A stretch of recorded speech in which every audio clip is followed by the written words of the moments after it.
Hey everyone, I hope you all are doing well. आज हम इस वीडियो में डार्विनिज्म एंड नेचुरल सिलेक्शन के बारे में डील करेंगे। ये लेसन 2 है। इससे पहले एक और लेसन अपलोड कर चुकी हूँ मैं पहले। इवोल्यूशन की ही सीरीज चल रही है जिसका कंटिन्यू पार्ट है ये। इसके पहले एक और पार्ट अपलोड हो चुका है। अगर आप लोगों ने वो नहीं देखा है तो उसका लिंक डिस्क्रिप्शन बॉक्स में है, आप वो देख सकते हैं। तो आज हम स्टार्ट करेंगे डार्विनिज्म एंड नेचुरल सिलेक्शन के बारे में।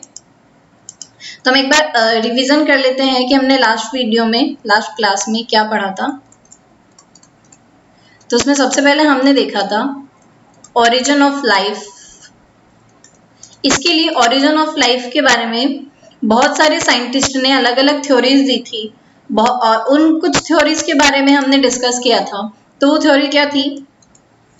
फर्स्ट थ्योरी थी थ्योरी ऑफ स्पेशियल क्रिएशन। इसमें क्या बताया था? इसमें ये बताया था कि ये एक हाइपोथेसिस थी। इसमें सिर्फ ये बताया था कि लाइफ गॉड ने क्रिएट करी है। इसमें कोई एडेप्टेशन कोई एवोल्यूशन के बारे में कुछ नहीं बताया था। इसमें सिर्फ ये बताया था कि लाइफ जैसी अभी दिख रही है स्टार्टिंग से वैसी ही है, कोई इवोल्यूशन नहीं हुआ है इसमें। स्पेशल क्रिएशन के बाद थ्योरी आई थी पेंस्पर्मिया, जिसे कॉस्मोजोइक थ्योरी भी बोलते हैं। इसमें सीड्स के बारे में बताया था कि सीड्स से लाइफ का ओरिजिन हुआ है। सीड्स स्प्रेड आउट हो गए थे एयर के थ्रू, स्काई के थ्रू, सब जगह, और उससे लाइफ का ओरिजिनेट हुआ है। Next is spontaneous generation. Spontaneous generation में बताया था कि लाइफ जो है, ये प्रपोज किया था एरिस्टोटल ने। इसमें एरिस्टोटल ने बताया था कि लाइफ जो है वो नॉन लिविंग मैटर से ओरिजिन हुई है। लाइफ का जो ओरिजिनेट हुआ है वो नॉन लिविंग मैटर से हुआ है। और इसी को डिस्प्रूव करने के लिए बायोजेनेसिस की थ्योरी दी थी लुईस पास्चर ने। उन्होंने बताया था कि लाइफ का ओरिजिनेट लाइफ से ही होता है, नॉन लिविंग मैटर से लाइफ का ओरिजिनेट नहीं होता है। इसके बाद आया था एक मिलर-यूरे एक्सपेरिमेंट, जो कि केमिकल इवोल्यूशन है। इसमें क्या हुआ था? जो भी प्रिमिटिव अर्थ पर जो कंडीशंस थी उन सबको लैब में क्रिएट किया। जैसे प्रिमिटिव अर्थ पे थी मीथेन, अमोनिया, रिड्यूस एनवायरनमेंट था, ऑक्सीजन नहीं थी, वाटर था, लाइट थी। तो इन सबको एक लैब में ये कंडीशन क्रिएट करी। जो भी प्रिमिटिव अर्थ पर जो भी कंडीशंस थी उन्होंने ये एक्सपेरिमेंट किया। तो ये थी ओरिजिन ऑफ लाइफ के बारे में। इसके बाद देखा था theories of evolution. Theories of evolution, इसमें हमने सिर्फ एक ही थ्योरी पढ़ी थी, लैमार्किज्म। उसके बाद है डार्विनिज्म, जो हम आज पढ़ेंगे। लास्ट वीडियो में हमने लैमार्किज्म पढ़ी थी। लैमार्क ने क्या क्या बताया था? एक तो बताया था उन्होंने इनहेरिटेंस ऑफ एक्वायर्ड कैरेक्टर, यानी जो भी हम ड्यूरिंग लाइफ कैरेक्टर जो एक्वायर करते हैं वो नेक्स्ट जनरेशन में भी इनहेरिट होते हैं। उन्होंने ये बताया था inheritance of acquired character.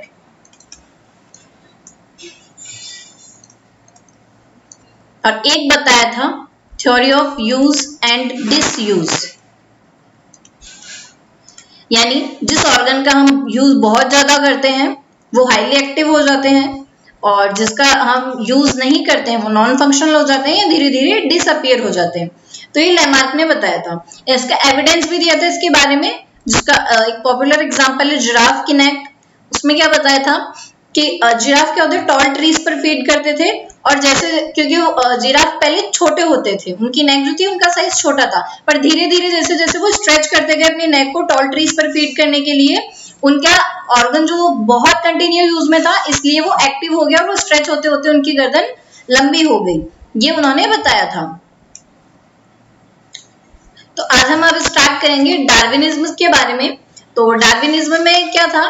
Darwinism में बताया था ये इन्होंने अपनी ग्रेजुएशन कंप्लीट करने के बाद वर्ल्ड का टूर किया था, HMS बीगल। इसमें क्या किया था? वर्ल्ड का टूर किया था। उसमें जब ये टूर कर रहे थे तो एक ये पहुंचे थे गैलापेगोस आइलैंड पर। वहां पर इन्होंने फिंचेस की बहुत सारी वैरायटी देखी। तो इन्होंने सबसे पहले इन्होंने किसके बारे में बताया, मेन वेरिएशन के बारे में। तो इन्होंने वहां पर गैलापागोस फिंचेस की बहुत सारी वेरिएशंस देखी थी, और ये ऐसे ही टूर करते करते इन्होंने एक नेचुरल सिलेक्शन भी दिया था इन्होंने। और इन्होंने एक बताया था कि survival of fittest and struggle for existence, ये दो फैक्टर्स बताए थे। इन दोनों फैक्टर्स में क्या है कि जो फिट रहेगा, एनवायरनमेंट के अकॉर्डिंग जो फिट होगा वो सरवाइव कर पाएगा, और एग्जिस्ट करने के लिए, लाइफ जीने के लिए आपको स्ट्रगल करना पड़ेगा, किसी के साथ कंपटीशन भी करना पड़ेगा, और अगर आपको जीतना है, मतलब वहां रहना है, तो आपको कंपटीशन भी करना पड़ेगा, स्ट्रगल करना पड़ेगा। ये इन्होंने बताया था। इस बार ये एग्जांपल देखते हैं। मेरे फिंचेस जो इन्होंने देखा था कि ये एक ही आइलैंड पर थी, पर इनका क्या था, इनका ये जो बीक का साइज है सबका अलग अलग है। हम देख सकते हैं ये अलग है, ये अलग है, ये अलग है।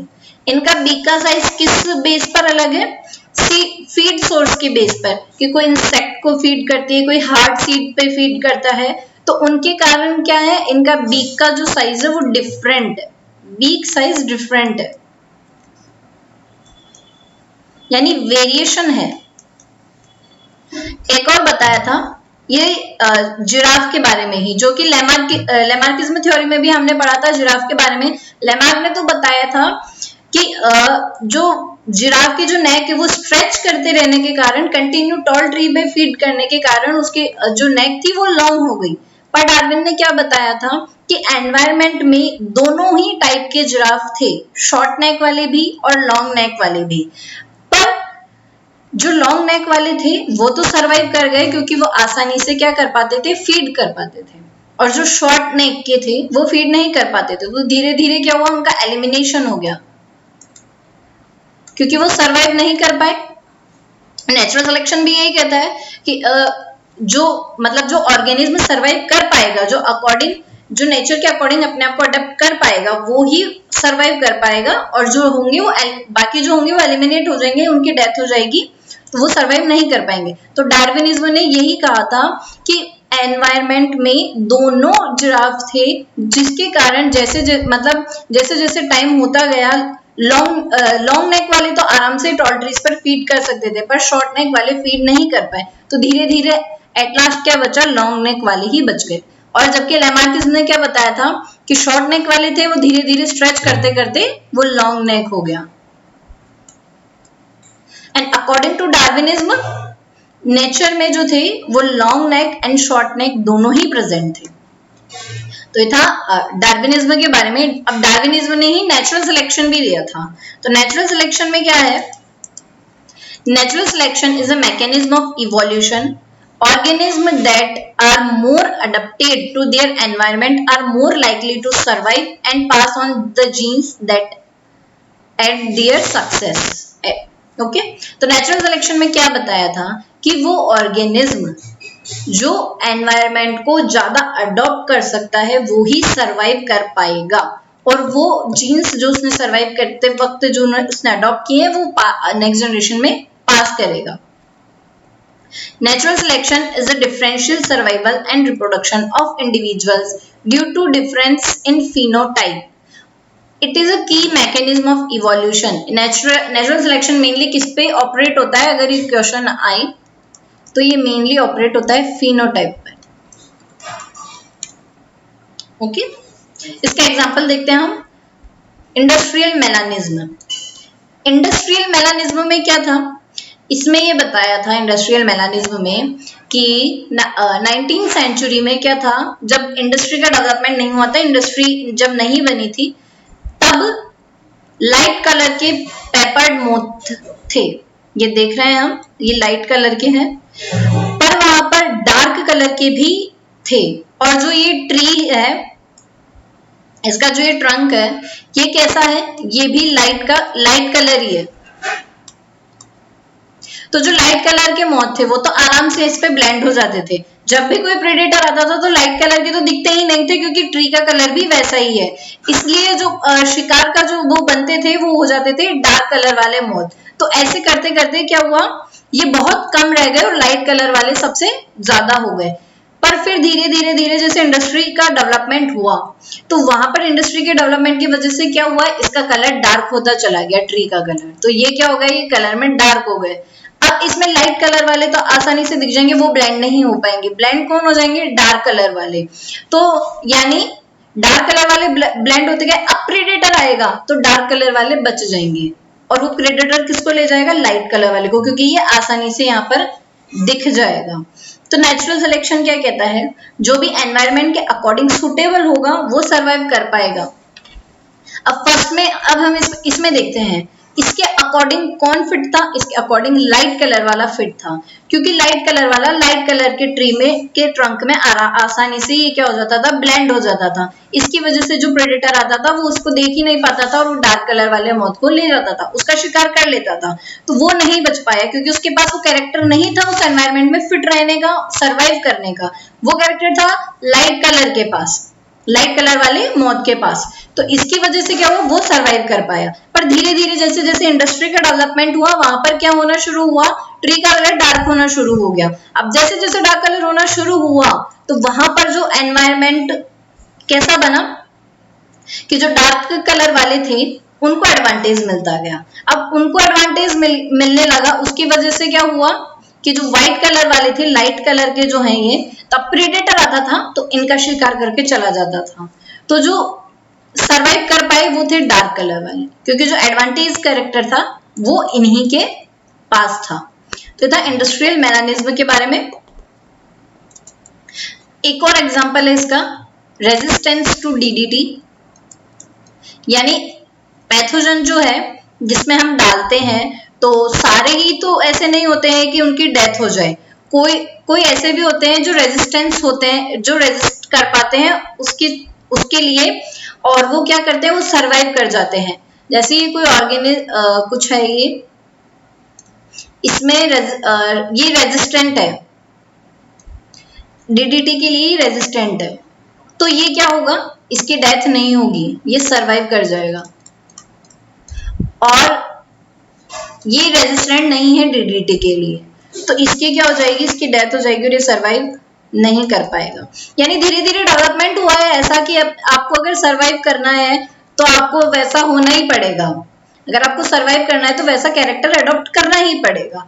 इस वजह से ऐसे ऐसे कैरेक्टर अडॉप्ट करते करते ये सरवाइव कर पाते हैं। जिनके पास एडवांटेजियस कैरेक्टर होते हैं वो तो सरवाइव कर पाते हैं, और जिनके पास डिसएडवांटेज कैरेक्टर होते हैं उनका एलिमिनेशन हो जाता है और वो सरवाइव नहीं कर पाते हैं।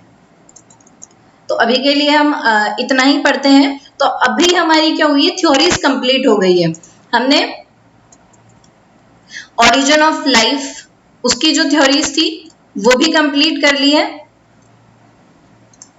थ्योरीज ऑफ इवोल्यूशन भी कंप्लीट कर ली है।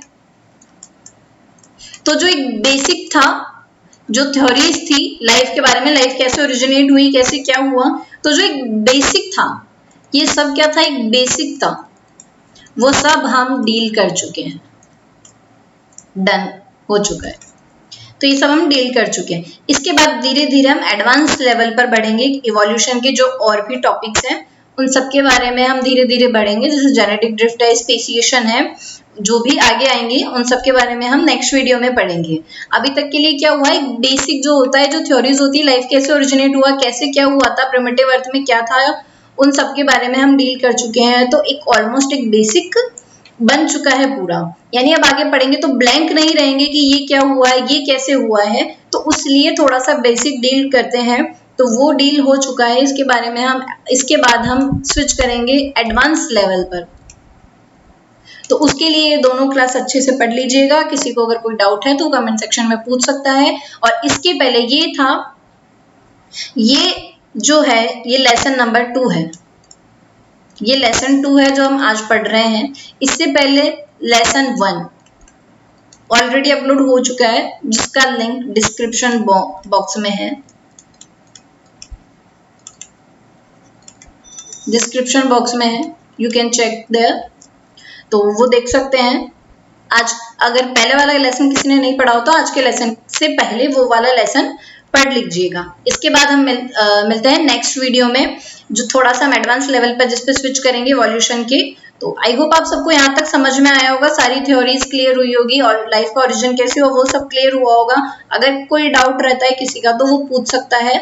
So thank you so much for watching this video. Keep watching, keep sharing. आप लोग इसे शेयर भी कर सकते हैं किसी के लिए अगर ये हेल्पफुल है। अगर आपको लगता है आपको भी समझ में आया है और किसी और के लिए भी हेल्पफुल हो सकता है तो आप बिल्कुल शेयर कीजिएगा। Thank you so much for watching this video. Keep watching.